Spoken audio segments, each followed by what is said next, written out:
It's simply that I was the guy that grabbed a hold of a podium when I spoke, and I did not move because I was scared. So at the age of 17, I was in the Preach Boy contest, Kentucky Preach Boy contest. Finished second, fucking fair and Franklin. Can't wait to look that up. But Finished second. So I stood up there and I grabbed a hold of that podium just like I always did. And if you know anything about Christian Church, Church of Christ, Baptist Church podiums, they normally have storage underneath of the podium, right? Is that for the bourbon? No, it's for the communion trays at my church. Oh, okay. It was for the communion trays. So they have two double doors that open up. And that particular day, evidently the folks that had taken the communion trays out of there had not shut the doors completely. So when I stand up to anything, if you see me in the hallway, if you see me in the doorway, I lean up on stuff. My daddy used to call me Leon because I lean on everything. So I grabbed hold of the podium and I leaned up on that podium, and those two doors that had not been secured closed. When in fact my wiener was in one of them, and it pinched my wiener. I am not lying. Lordy!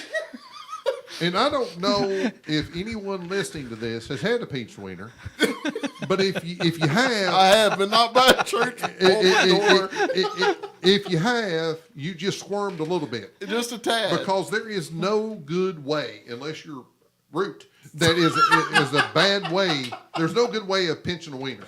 So I leaned up on it mid-sermon. I love you, darling. Mid-sermon, I leaned up on it and that closed, and I'm like, let us pray. So everybody bowed their heads in prayer. And you got your And dick I'm out of the going, door. Oh, Lord.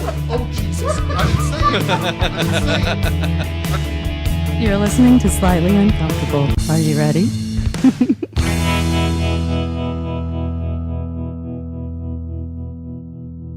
And welcome to Slightly Uncomfortable. This is Root, James, and Alex joining us again, or me, or God, it's his first time doing this, and he's already fucked it up.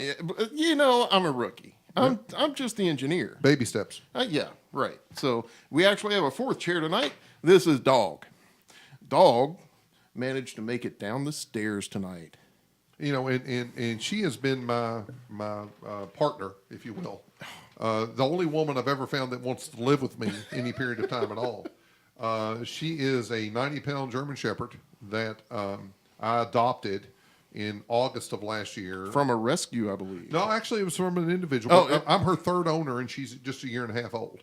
Yeah. And she is just amazing. And That sounds like a rescue. It's effectively a rescue. she had a phobia of coming downstairs into the bunker, and I didn't push her. I did try to lure her with some treats and stuff, and that wasn't working. And this evening we did a podcast earlier tonight, and in the midst of this very deep podcast that we were doing, we heard like Kris Kringle coming down the steps with a jingling of her collar. And here she is. So she's going to be part of our show from now on. Mad props, Dog. Yeah. Mad props, Very Dog. proud of her. Yeah, that took some courage. So anyway, this is the continuing series of our religious podcasts. I went first, and this is James's turn.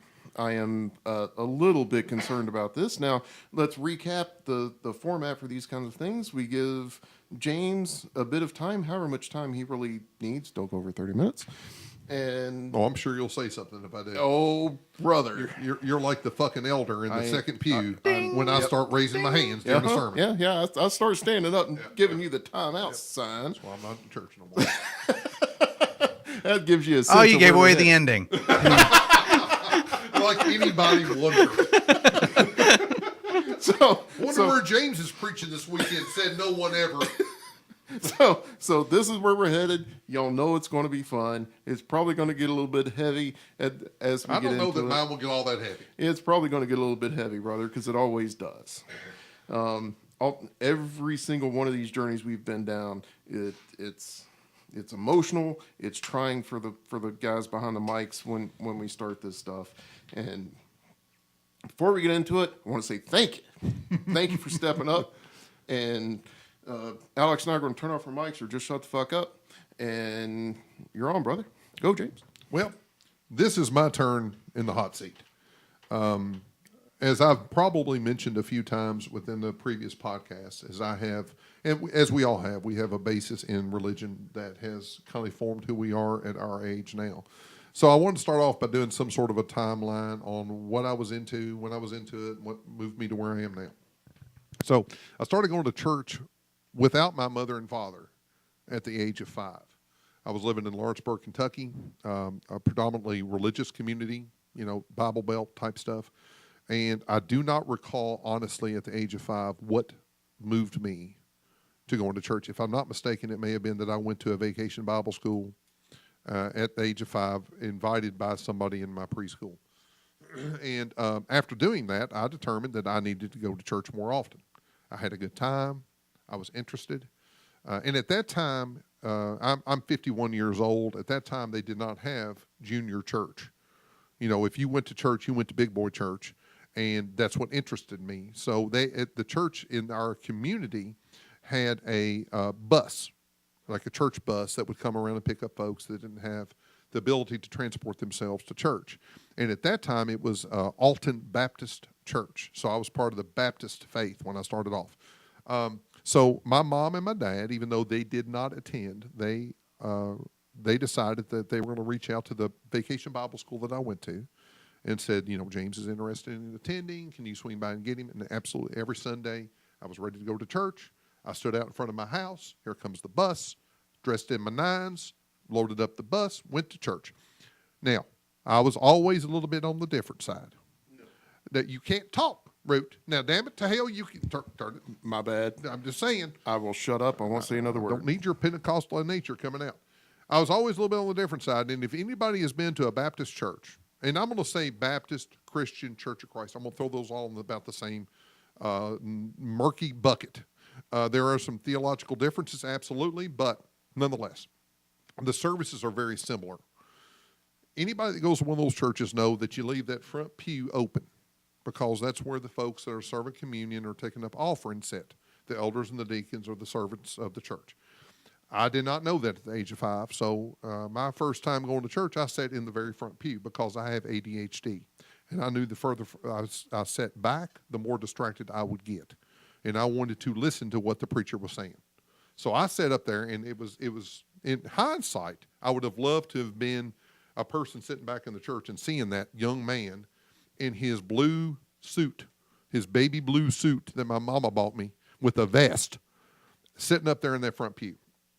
They ended up sitting next to me, and they treated me with such respect, and they were really proud. And long story short, I went to church without my parents until I was about 12 years old. Now, after that, we had moved. I moved several times when I was a kid within central Kentucky, and we ended up gravitating toward the Christian church, which Church of Christ Christian Church, only big difference to me is instruments, non-instruments. I mean, that was about it. But we went to the Christian church that had instruments. It was very mainstream here in Frankfort. And I was baptized the day that my mama was baptized at the age of 13. My mama had never been baptized. My parents had never went to church. They started going to church because of me. And I thought it was really cool that I got to get baptized at the exact same ceremony in the service that my mama did. So I was, from the age of 5 until I went to college, I was devout. I did not miss Sunday morning. I did not miss Wednesday. I did not miss Sunday night. It was very important to me because, as we've heard about in other podcasts, that's a sense of community. That was my friends. That was my support group. That was, I was not popular in school. So the fact that I could go there and be something I wasn't in school resonated with me. And at the age of 15, I entered the Kentucky Preacher Boy Contest.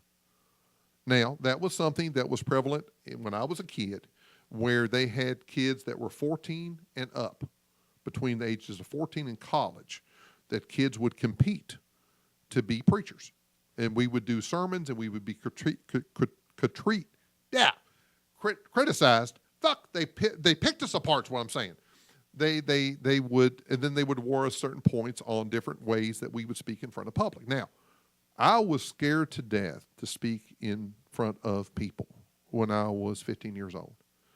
And I don't really have any recollection as to why I chose this path.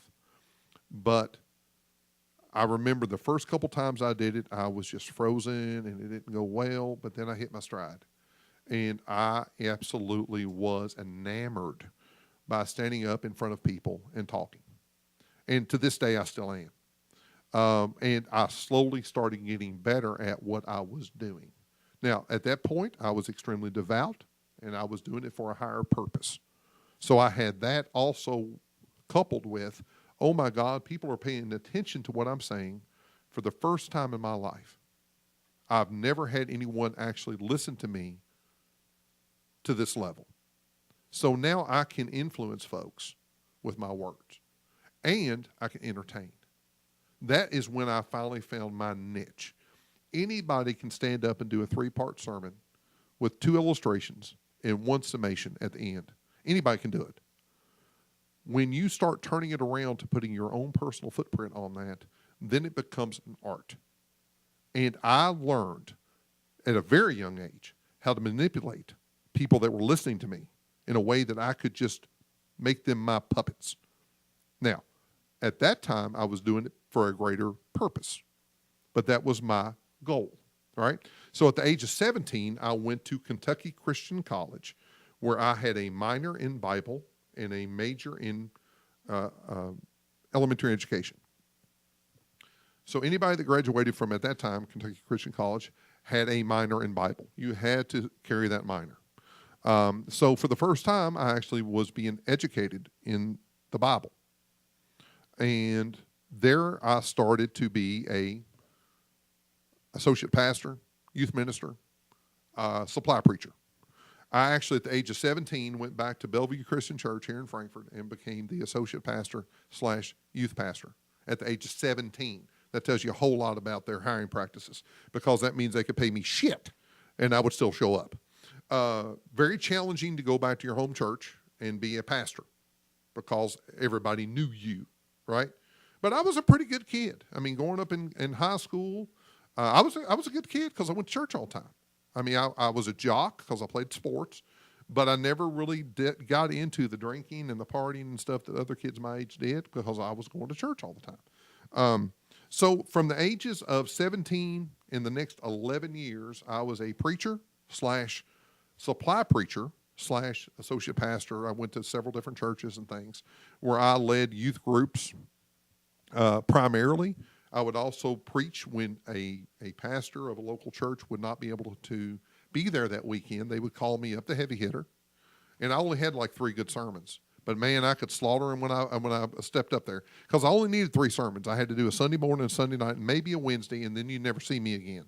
And I went to Eastern Kentucky. I went to Western Kentucky. I went to parts of Northern Tennessee and Southern Ohio. I never went to West Virginia because they scare me. But that was what I did, and I absolutely loved it. The largest group I ever spoke in front of was 5,000 people at the Civic Center here in Frankfort. And that was amazing that I had a chance to speak in front of. And at one time, for 45 minutes, I had the undivided attention of 5,000 people. Now, at that time, I was 100% devout. It was not that I was doing it. There was a little bit of an ego trip. I ain't going to lie to you. There was a little bit. So that was my background. At the age of 28, I started drifting away because at the age of 28, for the first time, I started thinking about what I'd been talking about these many years, because it's tough when you go from the age of 5 to 28 and you've only had one direction that entire time.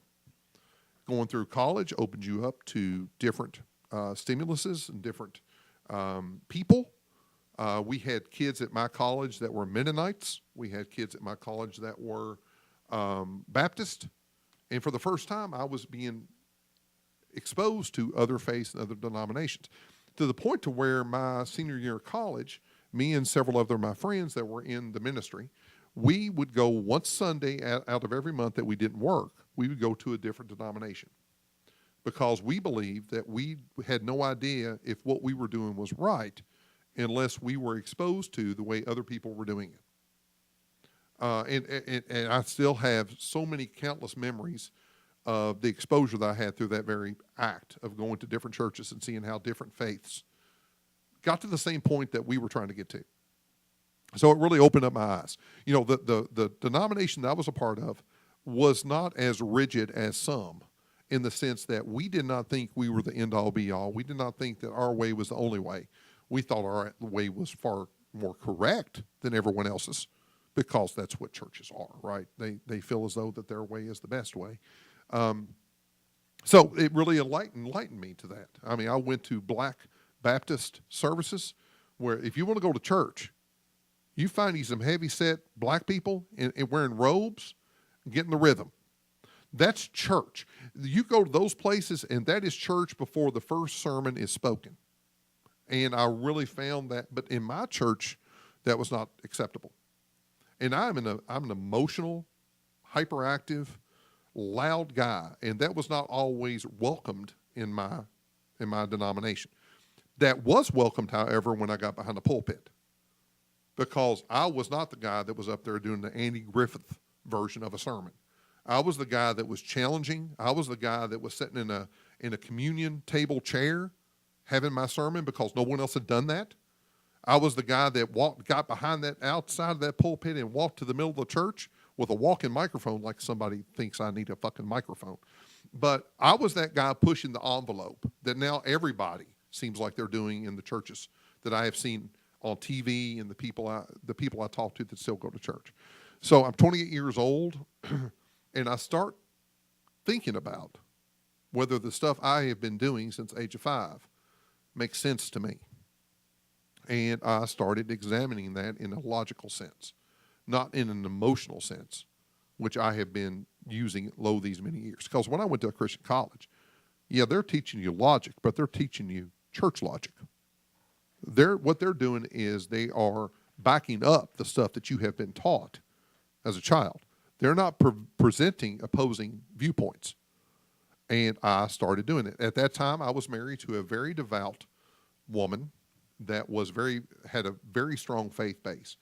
And I realized that the Apostle Paul could have been married to that woman and would not have made the cut, because no matter what I did, I would slam my finger with a hammer and say, Jesus Christ. Oh my God, she's having a prayer circle in the living room with herself, with just herself. She's calling the prayer chain at the local church to get Jesus to intervene on my fucking finger.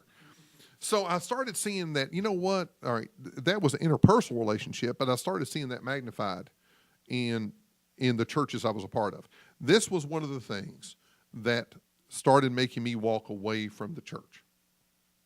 Is I was 31 years old, and I had a spat with my ex, my first ex. Jesus Christ, I hate saying that. My first ex, and I went over to my mom and dad's.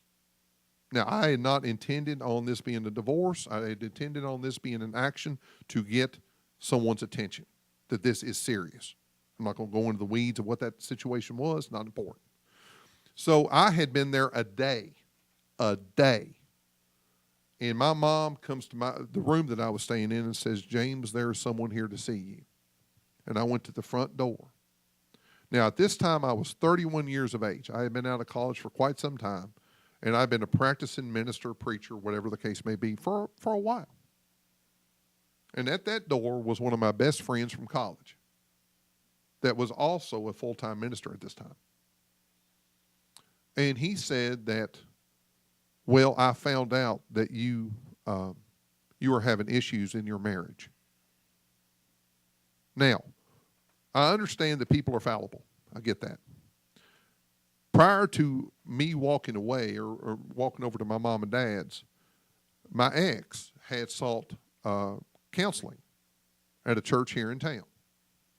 That gentleman happened to be a minister or a professor at the college that I went to. I hold him in high regard.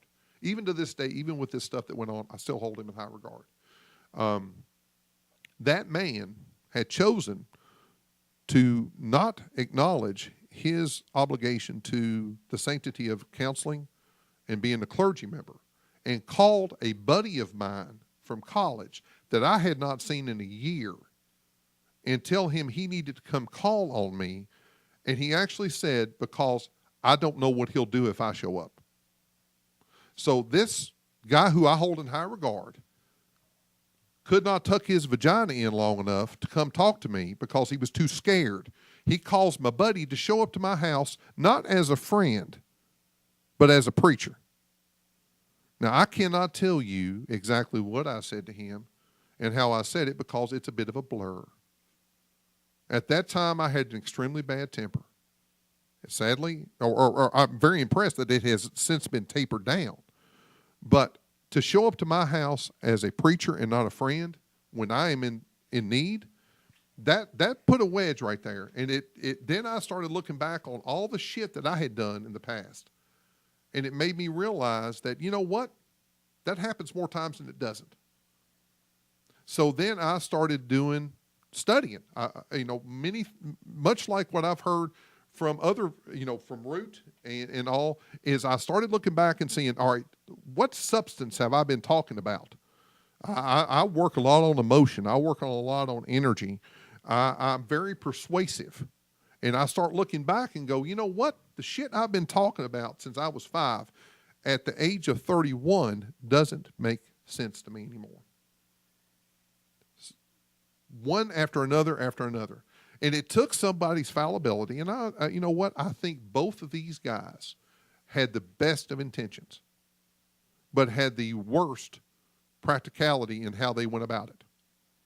And I actually made a phone call to the minister that was counseling my ex and said, if you see me walking down the street, move to the other side. You don't ever want to confront me again. He still is a minister here in town. And again, I held him in high regard. Has nothing to do with my personal opinion about him. I think he's a very good man that made a very bad mistake in reference to me. I have seen him in Kroger, and he turns and walks the other way, which is his best idea. This is a grown-ass man that walks the other way. That was my first part of walking away from what I saw as my past. And it became a situation to where I got angry because I saw that I was part of something.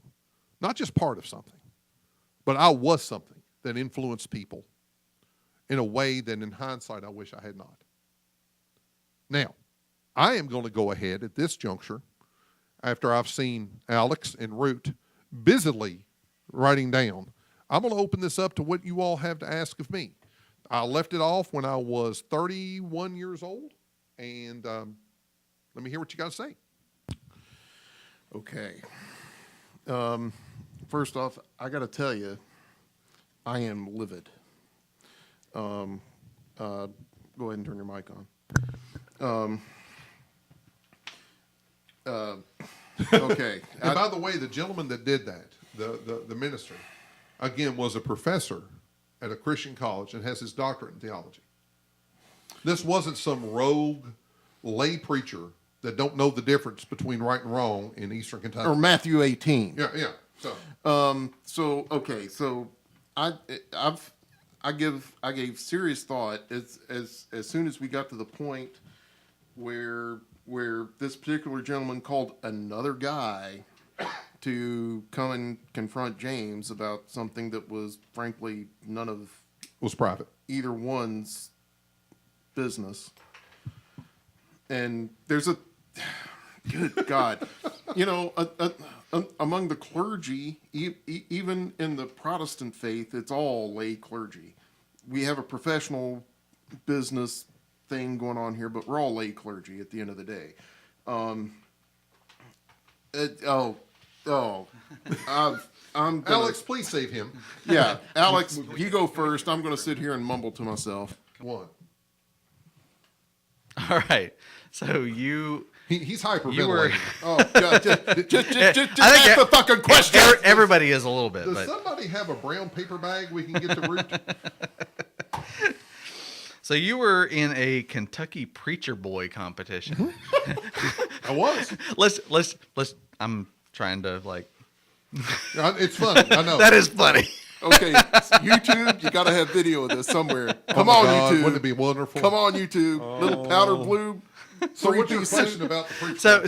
So I mean, it on the one hand, that's a funny name, but It was actually the legitimate name. It's a sad name. but I took a, I talked about when I was talking about my upbringing, like that I actually took something good away from that. I assume you feel like you did too. Oh, absolutely. From that kind of experience. It made me evolve from someone that was scared to death to stand in front of 5 people to somebody that was purely comfortable with being in front of 5,000. Right. And it gave me the tools that I now still use. I'll be honest. I was in it 2 years.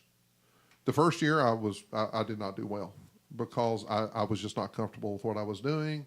I didn't have a rhythm. I didn't have a niche. That second year though, Daddy showed up. And if it wasn't for fucking Farron Franklin, all right, Farron Franklin beat me in the Preacher Boy contest 1985. And I could not compete with Farron Franklin because Farron Franklin looked like Jimmy Swaggart. Probably because his mama dressed him At that way. 17 years old, he was a little fat, a little bit on the fat side. Now, everybody likes a fat preacher. They're jolly. You can trust a fat person, right? You get you a fit, skinny preacher, nobody's listening to him. But Farron, and he also had the comb over, the perfect hair. Of course he did. And he had that $10 smile. Just went from ear to ear.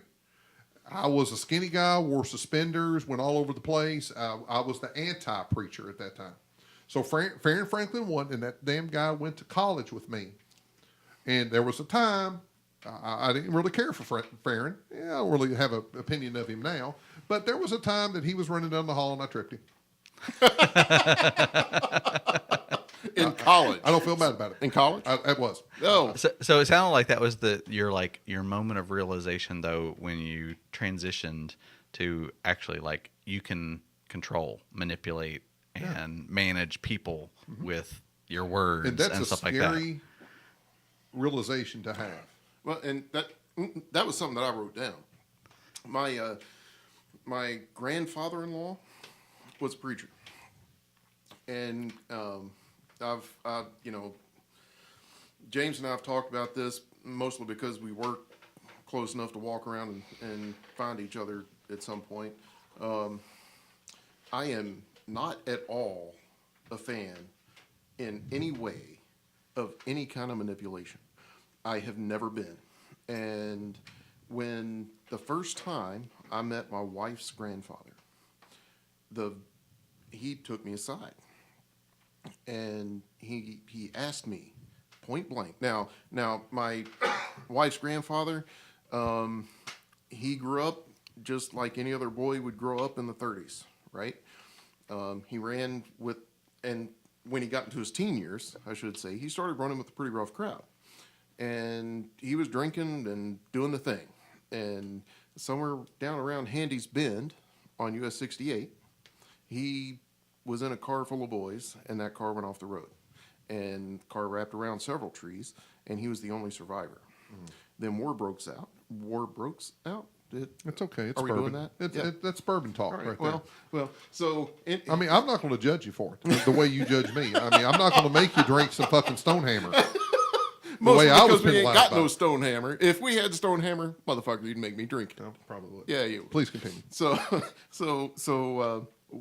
Willis joins the Navy, goes off, and somewhere in between that wreck and the time that he was stationed in Papua New Guinea in the Navy, man found faith, and he was Faith is a fleeting thing. That fucker gets lost all the time. People are always finding it. I know, I right? found Jesus. He is a deceptive little guy. Isn't he? No, well, faith is He gets lost all the time. so.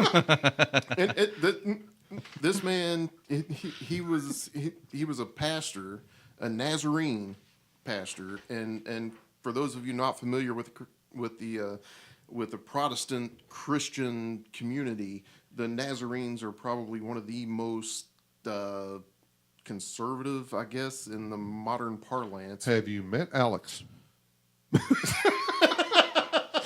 That's another conversation. But anyway, Willis was, he was a man of God, not because he said so, but because everybody that knew him said so. Okay. The very first time I met him, at the ripe age of 18, myself, he was a little bit older than that, but he took me outside, and he said, "What are you in this for?" As soon as we stepped out the door, "What are you in this for?" And I was like, excuse me, because I thought we were here for dinner. I don't, and he said, if you're going to date my granddaughter, I need to know that you're not going to hurt her and that you're a man of God. Now, we know from my previous episode in this series, at the time, I was an acolyte witch. I was working my way up the ladder as it was, and I bought into the whole mini mansions, mini paths bullshit. So I hope one day I can explain it to him, but I lied to the man, and said, "Yes, sir, I have no intention whatsoever of hurting your granddaughter." Anybody would have done the exact same thing. And I meant it. I was heartfelt in that. Today, I would say I lied to him. But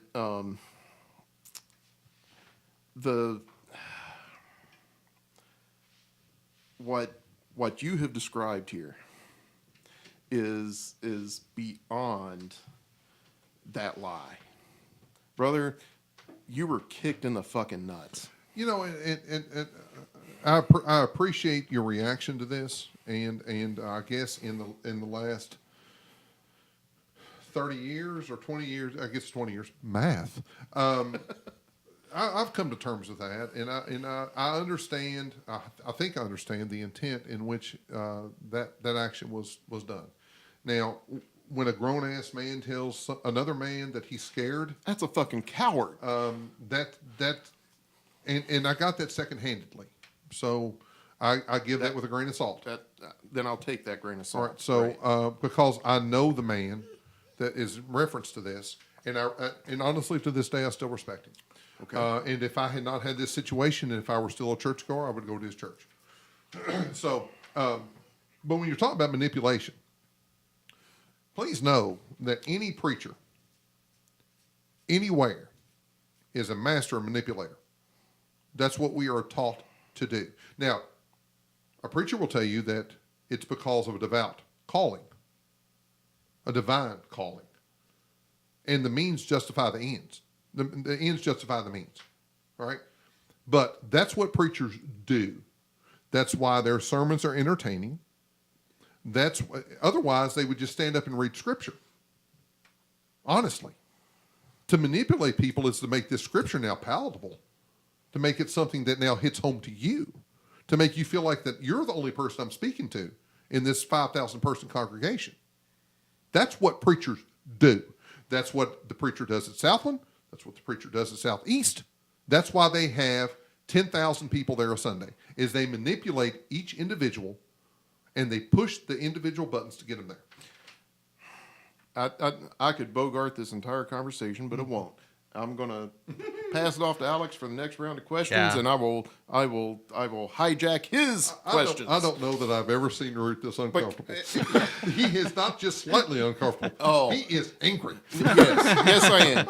And I wrote down notes when I prepared for this. I have 7 pages of preparation on this, and I wrote down several times. I'm like, don't be angry. Just don't be angry. Because Root's fucking going to be angry. No, I didn't think that because I think Alex would this would resonate with him too. We started very young. Yeah. We started very young, and it was all that we knew, and all that we chose knew for a long time. And I also, as was Alex, as was you to a certain degree, we were in a position of influence, and we brought people to the faith that we were devout to. In hindsight, that makes us a tad angry. Yeah. Yeah. All right, it's Alex's turn. It is. And I'm shutting up. You're supposed to be the moderator of this one. And I'm you're, fucking pissed. You're grossly out of control. I am pissed. and you know what? All right, Alex. It don't matter what I think, does it? Alex, please. Now he's angry at me. I'm pissed. Pissed. Well, that thing about manipulation, I think that's pretty interesting because, we didn't go in much into kind of my exit, but I definitely felt some of that. I think I'm kind of hearing some of the same things from you, that like when you have that moment of realizing that like you have more control than you probably should. And that's very scary and very addictive if you're not careful. Both, absolutely. Yeah. The first time I was saying a prayer and had what I thought at the time was like, this is a public prayer. Because one of the things of the practice of mine was a public prayer, and having that public prayer and like having that moment of like, I kind of thought it was like Holy Spirit coming, right? And then realizing that it's like, oh no, I just like took the moment. It's ego. And it is an ego thing. Yeah, it absolutely It's pride, can be. it's ego. And realizing that like when you're up there speaking and you can control, manipulate people's emotions, their reactions, and their direction even. You know, there was a comedian that was popular in the You're not 80s. going to quote Kennison, are you? No, I'm absolutely tell you the story about Kennison. Yeah, absolutely. And Sam Kinison was popular in the 80s, and he was famous for his irreverence to everything Absolutely. and his energy on stage. And I remember, and honestly, I have tried to find this numerous occasions, and I have yet to be able to find it again. But I saw a performance where he was talking about his past as being a Southern Baptist preacher in Georgia and Alabama.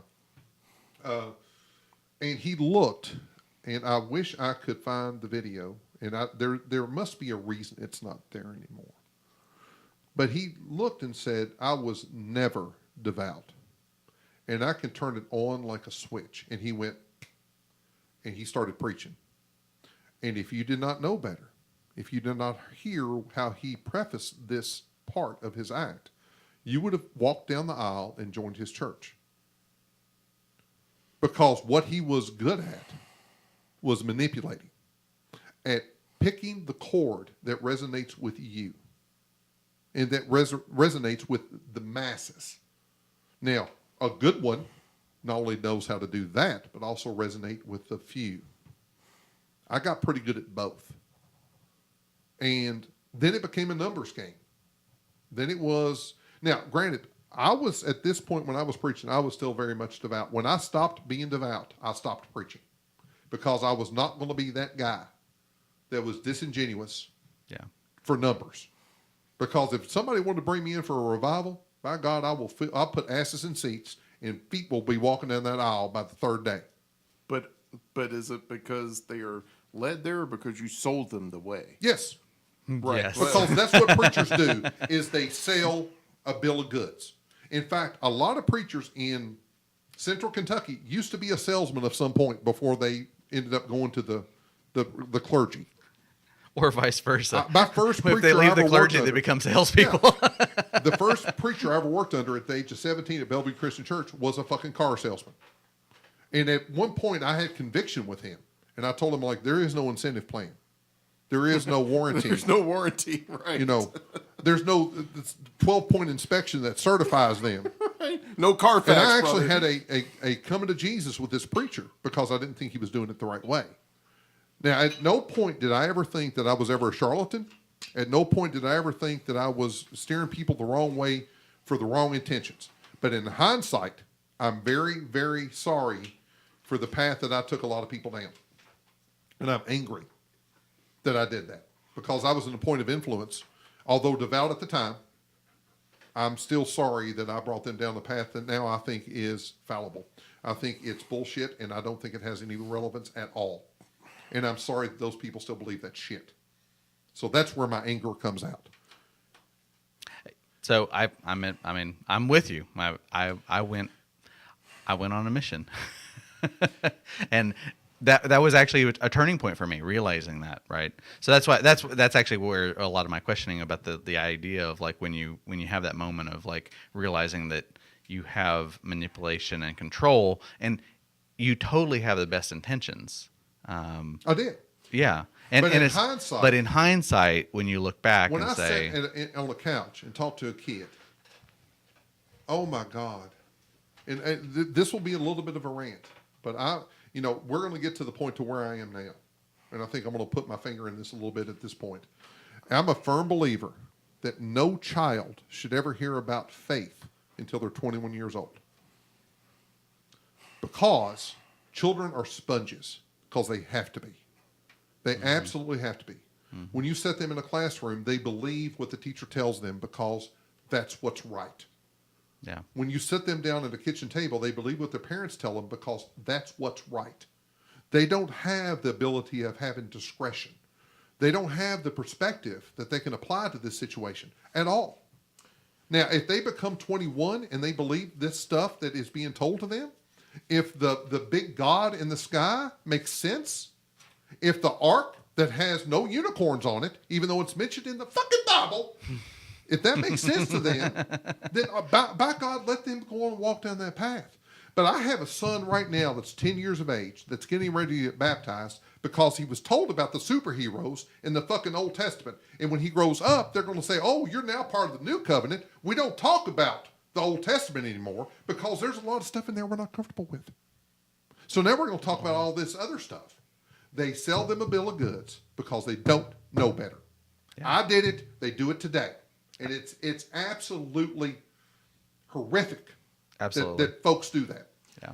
You know, Now I need a break. God damn, my ears are ringing. God damn it. you know, as one of the evangelical Christian boys, and this isn't the first time I've heard this story, and it chaps my ass every single. What story are we talking about? That's the chafing of the ass. The young guy, right? You started going to church at 5. I was on fire. Yeah. Yeah, you were baptized at 13, and Which in the church is late. no, honestly. Yeah. Well, Because they go after you about the age of 7, and they hope they turn you by 10. the people go after you at 7. Yeah. Right. As soon as you can dunk them fuckers underwater, that's a tick on the board. And how old was Jesus when he got baptized? Jesus wasn't baptized. No, 30 years old. No, he was 33, 30, He was 30, died at 33. early 30s. It's cute Right. that you think that he did any of that shit. Whatever. But but even then, right? That's the story. The stories don't make any illusions that like this is something for kids. Right. And But the that, reason why we do it to kids is they are easily brainwashed. It's a numbers game. No, it's brainwashing. Right. Because you take somebody that is vulnerable and you give them a reality that they can digest. And honestly, by the time those kids to become of age, that's why you have all sorts of children in church at the age of 7 to 15. And by the time they get to college, they'll never go back to church again. You know, I'm going to drop a name here, and this isn't something that we've done in this series of podcasts, but I'm going to drop a name here because Doug Eads changed the way that I think about this faith. I was part of a youth group when I was in the church back in the day. I'm still a Christian, but I haven't darkened a church door since 1999, 98, something like that. At this point, the date I doesn't might matter. revise that date, right? But anyway, so yeah, I was part of a youth group. I was part of a worship team that followed this youth group around, and we had a bunch of fantastic kids, and we took them to Gatlinburg for a retreat. And as you know, kids do, a couple of kids got in trouble. They were in the tourist part of Gatlinburg, and Sin City is what we call it. Sin City, the South. Gatlinburg. and a couple of the girls. You can't resist the lure. right. You can't resist the lure of the raccoon skin hat. It's the Vegas Ripley's. of Tennessee. That damn Ripley's. It's just sin incarnate. Don't forget the cornmeal now. That cornmeal, something. You give me some taffy, I can't control my actions.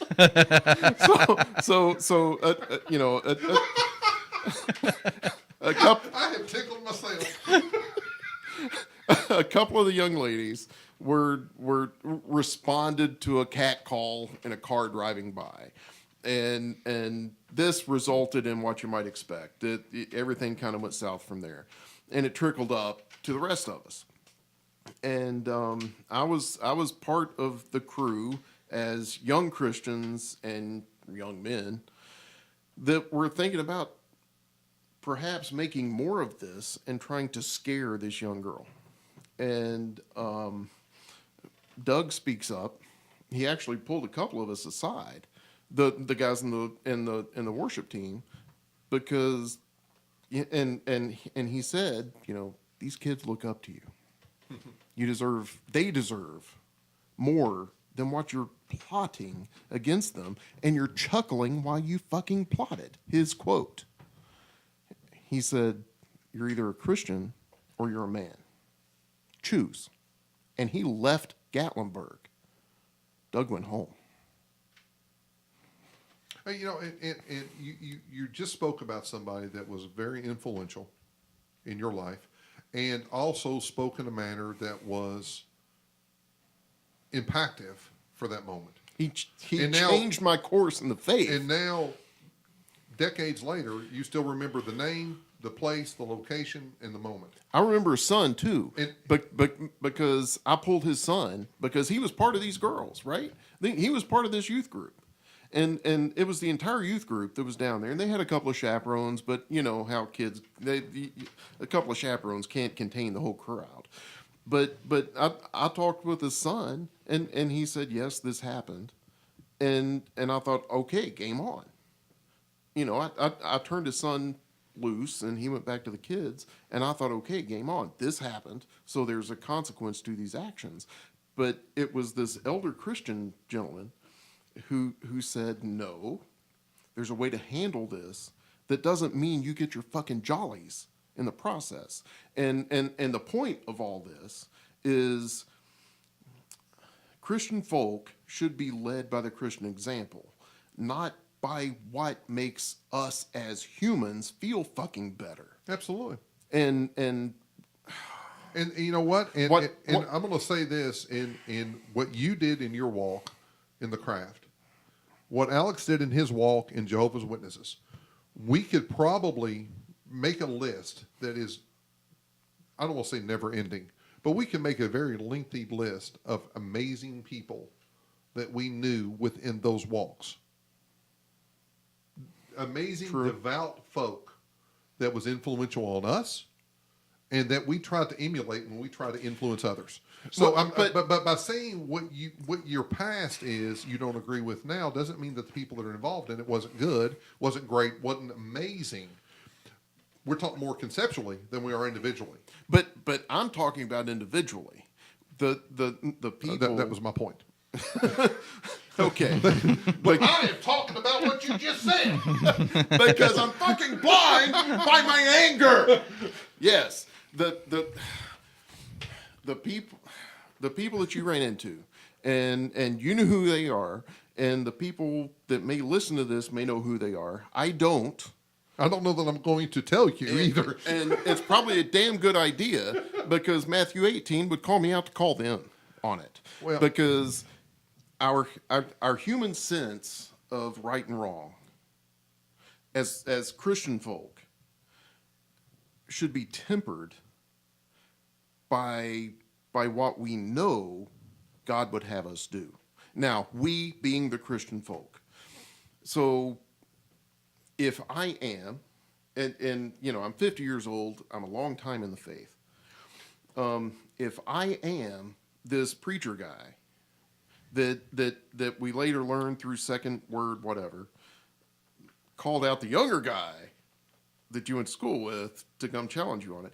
If I'm that original preacher guy, I'm going to call you and say, dude, let's have some lunch. But if you wait for people to do the right thing, you're going to be waiting a long time. Well, You know, but- I may not be a practicing Christian, which I will tell you right now, I am not, and I'm okay with that. But I do understand the power in forgiveness. And it doesn't mean that I have to do it in the name of the Lord. It means I want to do it because it's the right thing to do. Because I understand what I know about this guy. And I also don't want to let that one moment outweigh what I know about him and the influence and the good works that I know that he's done and that he still continues to do. So people change. People make mistakes. Yeah, people do make mistakes. And Yes, you know they what? do. I don't hold it against him now, although if I see him at Kroger, fucker better turn the other way. You know, I will throw a zucchini square at his head, and he'll know why. But moving on. I'm still okay. So let me throw this out there. Okay. I wrote a note I here. think he may have a question now. No, because I'm still fired up about it. I've said it in probably several of these shows by now. The biggest threat to Christianity, and the church is all of us motherfucking Christians, because we let our human selves, particularly in many cases the clergy, we let our human selves get in the way of the faith. Right. The clergy have a higher calling. Absolutely. When you get frustrated, when you see your quote flock doing something wrong, and you get frustrated by it, you need to step away. You need to find that place of solitude, and you need to open up that Bible. And we all know it's been touched by plenty of human hands, but We'll get in that in a minute. yes, and where I'm at, Or right another now, episode. Oh no, it's going to happen tonight. James has been waiting. where I'm at right now, I can open up that Bible. He Damn it. can't talk, Yeah, but he can open up a book. I can read the same verse today, next week, next month, get 3 different meanings out of it Absolutely. because it speaks to me. Does that make me special? No. Oh, you're special. Oh well, short bus maybe, but it All right. So all kinds of forgiveness. So I got. I just need to pray on it. All right. I need to pray on it. he is. I'm hot. I've done Hot, baby. I done hit a Pentecostal bone in here. Oh, my Lord. All right, go ahead. Alex, please save us again. From, Save us, Alex. Come on now. Dog's coming to save me. It kind of ties into that idea that the ways that like the churches like have a tendency to, and it's not necessarily the churches, but it's the congregations and that kind of thing, and the control that's involved in there and that kind of thing. But you mentioned that like when you were preaching, you would step out of the bounds of the like what's typical Right, of the right. of the way you preach and stuff like that. Right. So I mean, do you feel like that aspect of you was also part of your exit? Was the like stepping away. the fact that you were the type to be like bend a norm. Also, how long part- have you known me, Alex? well enough to know exactly what that means. All right. So let me just address that question. Why did I do it? Because everything that I had been based around was this is what you do: 3-point sermon, 2 illustrations, 1 summation. Just as I am, stand on the first, last, and last stanza. Brother Bob, please lead us in prayer. The reason I did that is an extremely odd story, and I'm going to share that with you now. It's simply that I was the guy that grabbed a hold of a podium when I spoke, and I did not move because I was scared. So at the age of 17, I was in the Preach Boy contest, Kentucky Preach Boy contest. Finished second, fucking fair and Franklin. Can't wait to look that up. But Finish second. so I stood up there and I grabbed a hold of that podium just like I always did. And if you know anything about Christian Church, Church of Christ, Baptist Church podiums, they normally have storage underneath of the podium, right? Is that for the bourbon? No, it's for the communion trays at my church. Oh, okay. It was for the communion trays. So they have 2 double doors that open up. And that particular day, evidently the folks that had taken the communion trays out of there had not shut the doors completely. So when I stand up to anything, if you see me in the hallway, if you see me in the doorway, I lean up on stuff. My daddy used to call me Leon because I lean on everything. So I grabbed hold of the podium and I leaned up on that podium, and those two doors that had not been secured closed. When in fact my wiener was in one of them, and it pinched my wiener. I am not lying. Lordy! And I don't know if anyone listening to this has had a pinched wiener, but if you have, I have, but not by a church door. if you have, you just squirmed a little bit Just a tad. because there is no good way, unless you're root, that is a bad way. There's no good way of pinching a wiener. So I leaned up on it mid. I love you, darling. Mid sermon. I leaned up on it and that closed, and I'm like, let us pray. So everybody bowed their heads in prayer. And you got your And dick I'm out of over the going, door. Oh Lord! Oh Jesus! I didn't say it. I didn't say it because at 17 I had barely used it. I'm like, and I've already broke it. So I determined at that point that I would never, ever, in the rest, if I never did another sermon, You ain't touching it again. I am not getting behind that fucking podium ever again. You're wrong. Because the Lord done told me through my penis that that's a bad idea. Because you know what? Here's the thing. That's funny, and it is funny. It is fun. But dumbasses would think that's a sign from God. yeah. In reality, I put my dick in the door and it closed. That's it. That's it. It had nothing to do with That's it. Jesus. Had No. nothing to do with the Holy Spirit. No. It had everything to do with that guy that got the communion trays down. He Didn't needs his close the ass door. kicked. Didn't close the door. He needs his ass kicked. And now, I'm not saying I have extenuating circumstances since then. I'm not saying that. You sure? I'm not saying I'm not. Yeah, right. But that's the reason that I broke that mold. It was not because I thought about pushing an envelope. It was not because I was trying to set myself apart. It was because I had a situation that I did not want to see repeated. Can't blame you, brother. Can't blame you. and honestly, I took that and ran with it. Not only did I become somebody that walked across the podium quite often, or the stage, I actually went down into the sanctuary. I actually would sit next to the communion. You know, they have the seats, the chairs sit next to the communion table. I would sit down in there. I'm like, you know what, guys? I am really tired of standing up every Sunday. How about we just sit down and talk? And I would sit down, and you'd see the elders going, you know, no, that's what. Then I saw that reaction. I started feeding off of it. Right. Because you know what those people remember today is that guy that sat down in that chair the first time.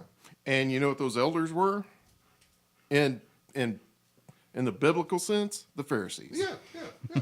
But I don't mind pushing those buttons. So I will answer your question in two ways. It was happenstance that I came upon that, but I used that and then went forward to do. It taught in you. fact, It taught you something that it did. then And I saw the reactions. I'm like, I want to keep that reaction going. Again, going back to manipulation. I set myself apart, and people listened to me because I was not the typical. And that still happens in sermons now.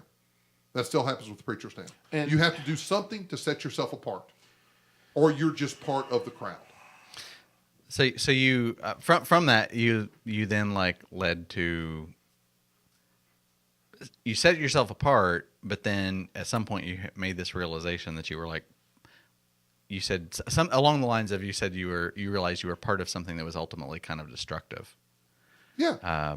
Yeah. What? And here was a fine line when I said I set myself apart and I started walking through the congregation. I started sitting at that time in the Christian church. There was a big push by the Pentecostal faith to kind of merge those two faiths together. bring more charisma Yeah. into the thing. And that was something that was responded to within the Christian church in a negative light. Probably was that where that wasn't where that split happened. That split happened back in the Great Awakening. Dude, if you want to talk about splits in the Christian church, Yeah, there's plenty. I will tell you what, Right. you go down to any place in Kentucky, anywhere, and there are like 13 Church of Christ churches on 13 different corners. Right, And, right. and they actually have more churches than they do speedways. Right. And Or McDonald's. but because somebody got carpet they didn't like, somebody reupholstered a pew or got choir robes. Right. So a split, no, that's not the thing at all. But I mean, the silliness. That's ridiculous in my it's mind. absolutely silly. And I will acknowledge that. But what ultimately made me walk away from the church was not what happened with that minister that showed up to my door, my buddy. That was not what made me walk away. That was what turned me to start questioning what I had been doing from this point forward. Because here is one of my best friends that has done something that I would have never imagined him doing. There is a man that I admired when I was a student at a college. I would take his classes just because he taught them, because I really admired his perspective on theology. So I have two people that are very impactful to me in the time that I was the most vulnerable, have something that adversely hit me. So what I did is I immersed myself into what I've been talking about these many years. Is this something that has value? Is this something that I can hang my hat on? Is this something I want to continue to do? And then when I started looking into Scripture, which I'll be honest, when I was a preacher, Scripture was something to back up what I was telling you. That's all it was. I have never been one that recited chapter and verse. I think it's easy. If you want to manipulate somebody, you don't do chapter and verse. You create a story and have that chapter and verse back up your story. And that's what I did. Right. And I'm not saying it's right or wrong or indifferent. That's what I did. So I was never one that could quote 2 Timothy 3:12. I don't care. I have a way of looking it up, and if I need that to back up my point, I can do that. That's how I worked. And if I'm sitting on a couch, and this is where it becomes real to me, is when I was a minister, what I loved was sitting on somebody's couch and helping them through a hard time. And that's what I still do today. And it's not because I have a basis in faith. It's because I have a basis in helping people. I sat down on many a couch and helped a young person get through a tough time. Now, I did it at that time because I thought I was doing the work of the Lord. Now I do it because kids need people to help them. Right. It's just that simple. And I have no ill feelings about how I did that at that time. I actually thankful that my faith at that time led me to that point to where I could help that young person get through a tough time. Right. I've helped older folks get through tough times. I have called on people in intensive care units at a hospital. And I've gotten kicked out of intensive care units because I was making them laugh too hard and they were pulling out pipes. And, Good on you, brother. you know, and I actually, this is a funny story, and I don't want to go to, I want to make this lighthearted because you know what? Yeah, I am angry at this, but I have a lot of really great memories of what I had an opportunity to do when I was in it. I was serving as an associate pastor at Grove City Christian Church in Ohio, Northern Ohio, in Grove City, Ohio. Beautiful 1800s build church. My God, there are not many churches in my faith that looks like a Roman Catholic church with the architecture and stuff. This was beautiful.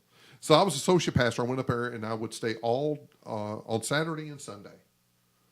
And I had a place to stay. And it was a really cool gig. So I was working on my Sunday school lesson, and I went to church that day to work on it, and it was hot. The old church didn't have no electricity, or they had electricity and they had no air conditioning. So I'm like, oh God, this is hot. And it was hot outside. It was hotter outside than it was in there. And I'm like, I don't do well with heat. I'm a Christian. I'm trying to stay away from the heat. You're a big man, Yeah, too. right. No, I wasn't then, but I am now. But I saw the baptistry, Baptismal. whatever you want to call it, witch. I'm not fucking rich. Come on. But I saw it up there, and I'm like, but that water's cool. Oh, you didn't. So I had my swimming trunks in the car. You didn't. So I went and switched out my whatever I was wearing, my swimming trunks. Beginning to think So you I did. took my book and my Bible and my notebook and all that, and I went up there in the baptistry, and I sat down.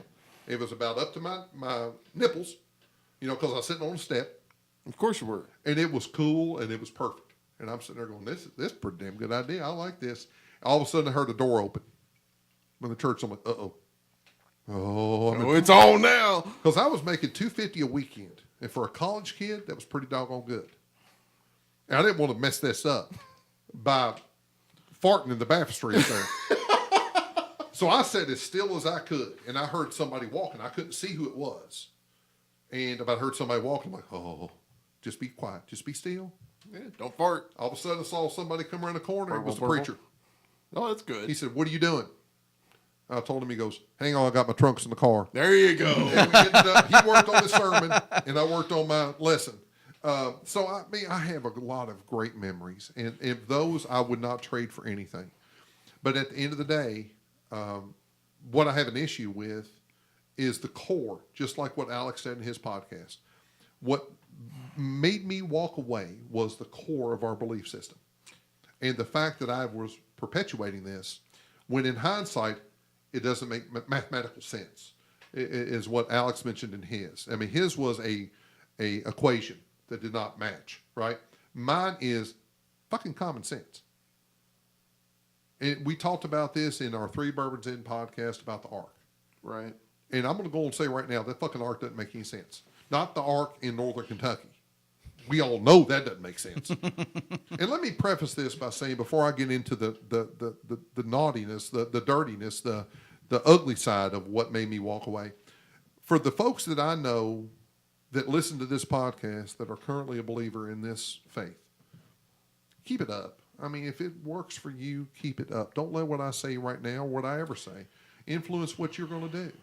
Now, if you have questions or anything, honestly, don't come to me. My times of answering questions are over. They are. If it's about faith, it's over. I'm not the person you come to because I have hung up that hat. I don't want to be responsible for your salvation. I don't. I've been responsible for a lot of people's salvation for a long time. I don't want that responsibility. If you want a high-level conversation about faith, I'm in. But if you're having a conflict of faith, Existential crisis. right? Don't call Crisis. me. Don't call me. I'm sorry, because I'm not going to lead you the way that you probably want to go. If you want to walk away, I may be a resource, but that's not something I want to talk about. And all right, Root is losing his fucking mind. All right, I have never seen this reaction from him. Sorry. All right. He gave me a sign that this show has been 1 hour, and now he's fucking to lose his mind right now. No, so go right ahead. Okay. I have stuff I need to talk to. Yeah, and you know, the three of us talked about this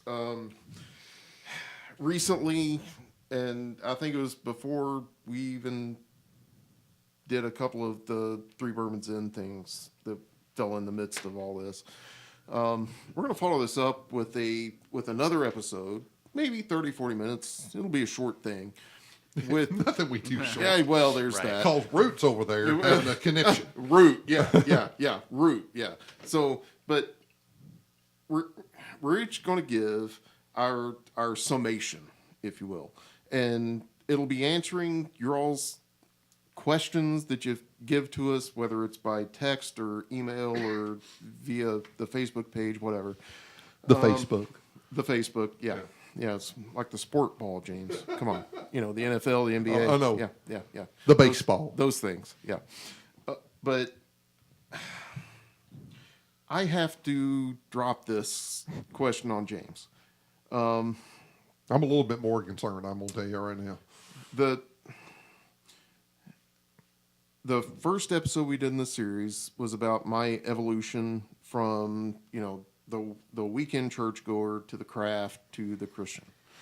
One thing that I learned in the craft that I have carried forward into Christendom is the example of faith. And that transcends anything that any man has ever told me about Christendom. To this day, since I came to faith, I don't give a fuck what any breathing human, male, female being tells me about Christ. I have a intimate, personal relationship with Christ. I'm not ashamed about that. And I think any Christian out there today would would say the same. Now, whether or not that's true or not, that's in their heart, and I can't judge that. My perspective, based on what we've heard tonight from James, is in. I've said this a lot in these shows, folks, but this time I really mean it. God help me if I'm wrong. It appears to me that this is a bunch of bullshit that has been thrown at you, brother, by a bunch of mouth breathers, meat sacks like you and I, that may have forced you away. I understand you went to Bible college, brother. That means you probably know more about that book than I do at this point. No, I'm not But saying that. but and from where I'm sitting right now, my faith is more important to me than that book. And I think that's perfectly fair. And that's the right perspective to have. In my mind, that's the right perspective. That's what gets you through. Because if your faith is based, or your devotion is based on a book, I'm going to chew that damn thing apart. Yeah. This is one of the prettiest stories I've had. All right, after my second marriage, Jesus Christ, I think I now know what's going on. After my second marriage, when I was divorcing, I moved in with my 89-year-old father. I got to have another drink, brother. Go right ahead. And we were living in a duplex, in his duplex, which 2-bedroom, 2-bath, which was perfect. And that night, and Daddy was doing everything he could to make me feel at home, and I really appreciate that. He still does it today. But I didn't know, Dad has a very deep faith, and I did know that. He goes to church every Sunday, and he tithes, and he makes communion wafers to this day at 93 for his local church. He bakes the unleavened bread. Wow. So I admire that. And this was just beautiful. And I did not know, but my father prays out loud. And I think it's beautiful. That's strong. Yeah, and so he had asked me one night if I wanted to eat dinner with him. And I'm like, well, we haven't. He had made butter bean soup. Now, I love me some butter beans. As any Kentuckian should. Right. But I had to do a presentation the next day. And I know what butter beans does to me. And I'm like, Daddy, I'm going to back away from the butter beans. If you can save me a bowl for tomorrow night, I'm good, because the presentation will be over with. But I don't need to be fighting that battle when I'm doing some public speaking. So I went on in my bedroom, and Daddy sat down, had his butter bean sitting there at his table, and at the table, and his back was facing me, and I changed clothes, whatever, and I was coming back out. And I realized that Dad was fixing to pray, and I sobbed, because out of reverence to that moment. And Daddy started praying, and he has these roller chairs that has arms on them. And right in the middle of the prayer, and I'm watching him, because I think it's beautiful, the innocence. And when Daddy prayed, it was just to say thank you. It was not at all to ask for favors. It wasn't to try to heal the sick. It was not to try to raise the dead. It was not to try to gain him wealth. It was just thank you for what you've given me. That's the right perspective to have. So I was just humbled with my background at what he was doing. And then all of a sudden, I saw him raise himself up out of the chair and go, he farted out loud, pre-Butterbean. And then he went, this is exactly what he said. He goes, all hell, amen. And got to giggling. Ain't nothing wrong with He it. started giggling. I started giggling. That's the perfect faith. You know, And we're going to, at this point, I think we should probably, I'm not going to get in the weeds of this because I don't want anybody's feelings. one 'Cause more thing to say. Root's got one more thing. Oh, well, let's go and let You Root- just go on with yourself. All right, Go on Alex, with yourself. are you all right over there? I'm good. I'm You're good. done. James, right. Alex is done. Root's got one more thing to say. All right, then I'm going to go to the summation because that's what I do. I've had Yeah. my 3 points. I got one more thing. All right, go ahead. Preacher man, you got one. You got your summation. All right, you got a question? People got no. Is this a rant again? No, ain't a Because you've rant. actually had more airtime than I've had. I know. I had my 20 minutes, and that's it. And It's angry Root from that point. you Facebook followers, you got something else coming. Y'all got something else coming. All right, so- but I got something to say about the butter beans and the fart. because, biblically, we can look back. The fact that triggered him. Yeah, well, That means he's just angry. If butter beans and flatulence trigger you, there is something, that's a you thing. it's all Christian, brother. It's all Christian. Jesus hung out with the dregs of society, right? The Roman tax collector, everybody hated that fucker, Matthew. Everybody hated him. The sluts, the harlots, everybody That hated. seems And now we're into Everybody shaming. hated those- That seems aggressive. but everybody hated those people. But Jesus brought them in. The dude run around with 12 fucking fishermen. Yeah. How many fishermen you know ain't said the word fuck? Yeah, ain't not a one. Ain't not a one. Jesus. You know, Not what? ain't not a one. Ain't not a We one. need to back you off at bourbon. No, All 12 of them were I'll fishermen? say it's stone cold sober, All man. 12 of them were fishermen. I ain't gonna lie to you. Well, I don't think you were. there was a tax collector, There was a doctor. Luke. Luke. Damn Luke. You want to tell me ain't not a doctor who said the word fuck? No, wait a minute. The fact that you went, Luke. He was a doctor. That one. Luke's the secondary one. Everybody don't like Luke. We all know that Luke is not likable. Everybody loves Luke, but the son of a bitch had to say the word fuck at some point, or whatever the fuck Aramaic Where he are we said. going with the 12 fishermen? What I'm saying is, And I'm rolling my eyes. Did you hear me roll my eyes?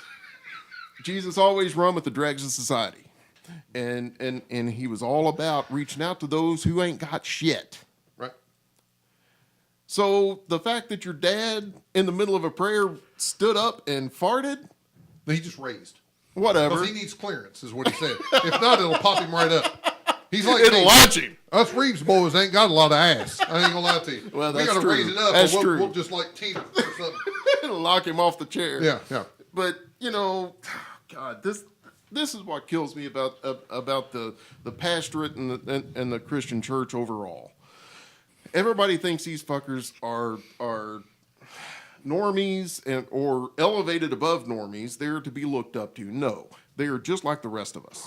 They are sinful. They hate. They lust just like the rest of us. There is no difference between the average human following this Christ guy and the demons that surround us. We're all lost. We're all broken. And the only difference between Christendom and anybody else is the folks in Christendom have this hope of salvation. Oh, dear Lord, here we go. Oh, there's a whole preaching thing going on over here. We may just want to give Ruth I'm just going to a shut the fuck up. podcast about what I'm talking about. Okay, here's the nut of it. Nut of it? The nut of it. Shut up. We started talking about butter beans. Now we're talking about nut of something. Yeah, just let me finish. This is James's show. It's like a Great Dane humping him. I Just let him appreciate- finish, otherwise it's just going to get creepy. I appreciate, bro. Yeah. I sincerely done yet. appreciate y'all telling us this story. I know you ain't done yet, but bro, folks ain't gonna listen to us for 3 hours here, bro. They'll listen to me. I am magical. I am a manipulator. They ain't gonna listen to you and me and He Alex has a because one of thunderous baritone. the velvety baritone. I Yeah, think's that's the right. word. Yeah, that's right. The issue that I've had with this church for so long is the fact that we listen to our own selves. I'm pretty damn sure that your dad don't listen to himself. He listens to his heart. And Well, and I would agree. And I know each one of our shows have stopped with where we are today. and I'll just shut up and let you go there, brother. Before I do that, and I honestly, I would ask that you and Alex just sit while I talk about this part, because one of the things that made me walk away was what I found out through Scripture that just didn't make sense to me. Because if you're talking about, I used to play basketball. I'm a competitor at heart, and if the game plan is bad, you can't win. You can't. It's not going to work out if the game plan's wrong. If you're talking about basketball, If your game plan does not result in a shot, you don't have any chance of winning. The competition's over. Now, I'm not saying that faith is a competition. I'm not saying that at all. But if the core of what your belief is wrong, just like what Alex said in his, it starts you to start to chisel away at what else is not right. And now we have all sorts of data that we don't even have to do ourselves. Back when I found out and I started thinking about the creation story, about Noah and the ark, about Shadrach, Meshach, and Abednego, about Daniel in the lion's den. All right, I started thinking about Paul, who is the cornerstone. I know Peter's the cornerstone of Christian faith, but Paul wrote the majority of the New Testament, right? And I don't believe in the fucking conversion story of Paul because I don't believe two things either happened. It did not happen at all, or we're so far from that church now that it can never happen again. Because he committed genocide. He was Hitler of the New Testament as Saul. He repented and was forgiven and then became the one that pretty much wrote 75% of the New Testament. So either it did not happen at all or we're so far away from it, we can't reach back. So that's what started me thinking about, all right, I need to look into more of what the Christian church was in the New Testament. All right, we can talk about the Old Testament all we want to. What people are going to say is it's a new covenant and all that. All right, it's not the case. There is no church that I know of today that only preaches New Testament. There isn't. Because the New Testament doesn't get anybody's attention. Old Testament does. They talk about the wrath of God in the Old Testament. We don't talk about the wrath. That's some fucked up shit. Some of the stuff that happened in the Old Testament is fucked up. And if you don't think it's fucked up, you haven't read the damn book. All right? So, first of all, Root and I was talking about the ark in the last 3 bourbons in. And we talked about there's no unicorns. There is unicorns mentioned in the Old Testament. Yeah. So through translations, they have changed the terminology.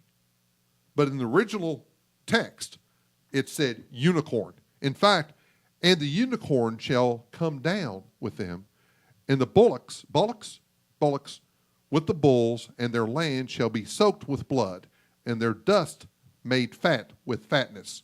Isaiah 34:7. Save me from the lion's mouth, for thou hast heard from me the horns of the unicorn. Psalms 22:21. His glory is like, I'm sorry, I don't have my glasses on. His glory is like firstling of his bullock, and his horns are those of unicorns. Deuteronomy 33:17. All right, I'm sorry. Unicorns have always been a thing of fantasy, right? But now, people don't talk about that they were mentioned in the Old Testament, do they? People don't talk about that eating rabbits, pigs, or camels are spoken against. Yeah, Leviticus. Nevertheless, these shall not be eat of them that chew the cud, or of them that divide the hoof. The camel, because he cheweth the cud, but divideth the hoof, he is unclean to you. All right, I eat pork. Oh, I like pork. There is so many things spoken about in the Old Testament that doesn't make any damn sense to anyone. Talk about selling your daughters to slavery. All right, even if we say, all right, you know what, the Old Testament doesn't matter now. We're in the new covenant. But yet the same people say we're in the new covenant speak as if homosexuality is a sin. Yet in the New Testament, not one fucking time was homosexuality ever mentioned. Ever. Jesus never spoke to it. If it was that important, and Jesus is your man, if you have the picture of Kenny Loggins, I'm sorry, Jesus, on your fucking bedroom wall. Or Anakin Walker. Right, yeah. If you have him on your wall, yet he never spoke to the one thing that you're condemning all over the place, that's on you, folks. I'm sorry. What I read in the Jesus of the New Testament was love. Preach. That was love. And you know what? We can talk about Alex's path. We can talk about Ruth's path. Yep. We can talk about my path. If you don't practice love, if you sit in the seat of judgment, you are doing it the wrong way. Amen. And if you make it to heaven, I'm out. I'd just soon not be there with you. I'm not kidding. So, where am I now? That was my little bit of a rant, and I will tell you what, I had 6 pages. I had 6 pages of data that I could have done, but I'm not going to do that. I'm not going to do it. I love you all too much. So, I'm going to talk about where I am now. It's a hard path to start out where I was at 5 years old and where I am now. And I will tell you that I do not struggle with it.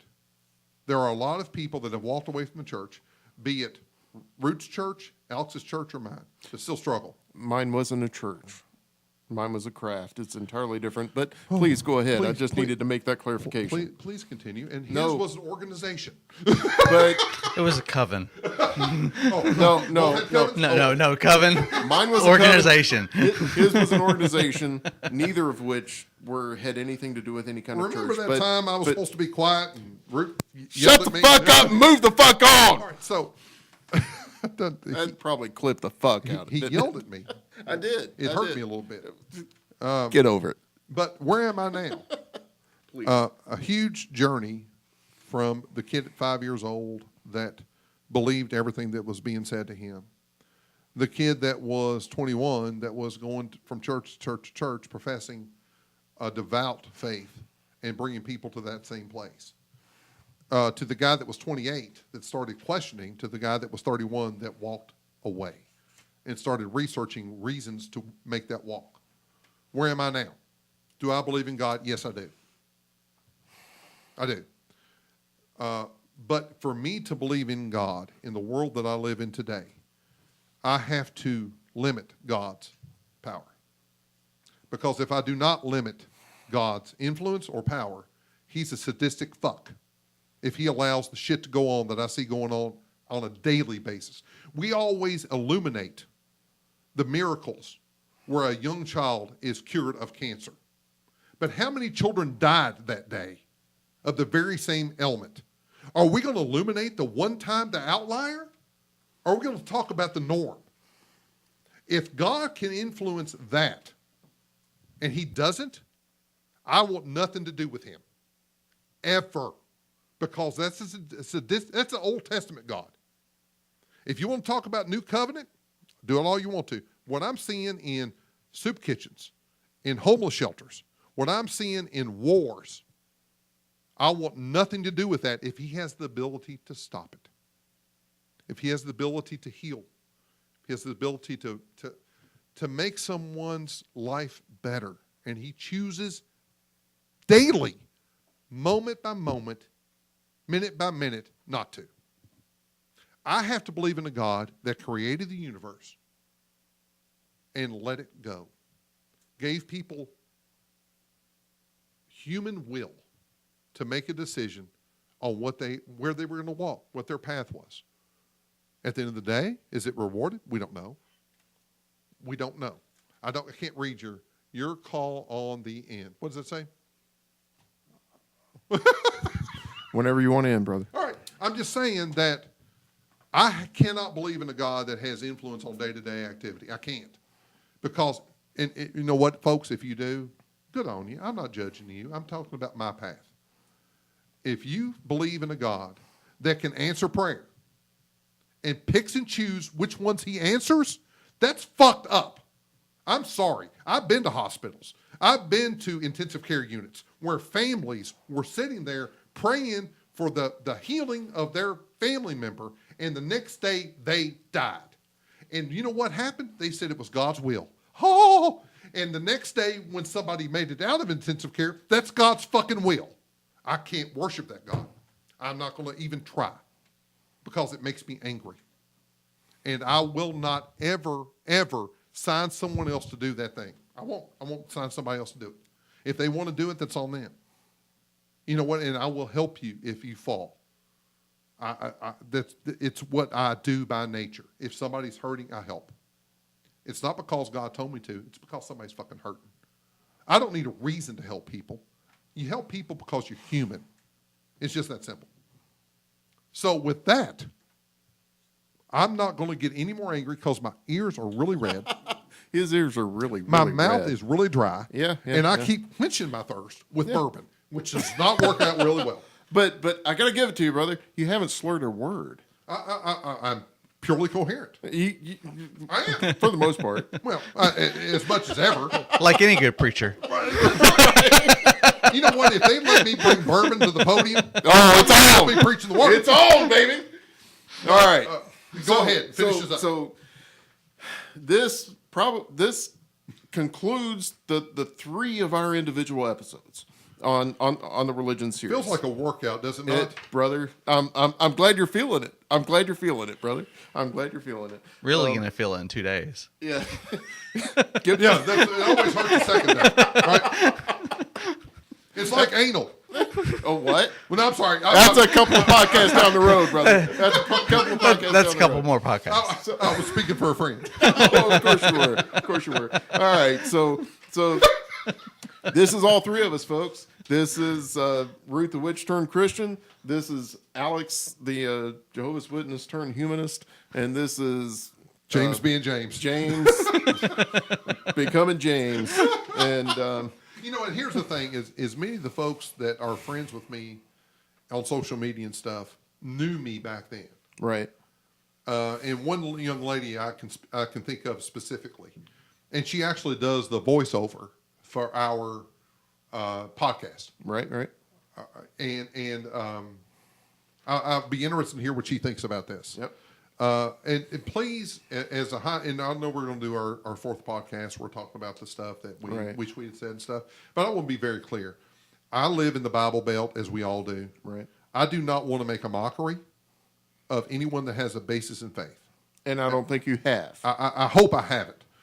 This is about me and my path. This is not about others and where they choose to walk. So I hope that I have not alienated anyone or offended anyone. And if I have, you know what? This is called Slightly Uncomfortable for a reason. Right. Wiggle around and figure out what you believe. Right. If you believe what you believe, cool. If you don't, question it. Just question it. You know- and then figure out what you believe. And politically, this libertarian is. Oh, God, we're going into politics. I- No, we can't do religion and politics in the same podcast. We can't. But principle, you can. Thomas Jefferson once said, Oh, question no. all things, even the very existence of God. The fact that he is quoting Thomas Jefferson wearing a T-shirt with George Washington on it. What's the fucking T-shirt say? Read it. Read it, God, brother. Read it. Read it. Read it. is- What's it say? He's pushing his chest out It so says- I can read me and my homies would have been stacking bodies by now. Damn right we would. All right, so let's end this religious podcast. before That's we the get into- madstatus.com. All right, so please end it since you were the guy that started it. All right, so here we are. Here we are at the end of a raucous series of conversations. Lots of questions that some of them have been answered. I'm sure the listeners have plenty more questions. So light us up on Facebook or text or Twitter or wherever the hell you find us, and we'll be happy to answer them. We've got another show coming up as a. We got a bunch of shows coming. Yeah, up. we do. I'm really excited about what we got coming forward. I do too, but there's one in particular that I'm looking forward to, and that is the summations. Oh, I was thinking about the sex one, but please. Of course you were. Of course you were, James. Because I am exhausted with this topic. The summations of this series on religion. Moving on from religion to sex, of course. Of course. Well, they're kind of interrelated. What? They should not have anything to do with each other. Oh, you have never read the Song of Solomon. No, wait a minute. I didn't mention the virgin birth. did I? Oh, just hush. All right. We're over. So, folks, I could do 10, 20, 30 hours on the virgin birth. I bet you could.